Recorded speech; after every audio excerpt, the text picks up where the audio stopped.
సౌలు తరుముతున్నా ఎక్కడ నీతి తప్పలేదు. తరమబడుతున్నా, కొట్టబడుతున్నా, అయ్యో ప్రాణహాని జరుగుతున్నా, ఈటెలతో పొడవబడడానికి, ఈటెలతో చంపబడే పరిస్థితులు వచ్చినా నీతి తప్పని ఒక ఉన్నతమైన ఆత్మీయ జీవితం గలవారే ప్రభు యొక్క మహిమను చూస్తారు.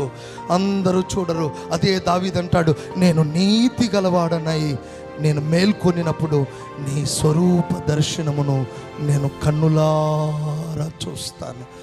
నిన్ను చూస్తాను ప్రభువా. నేను ఎందుకో తెలుసా, నేను నీతిమంతుణ్ణి.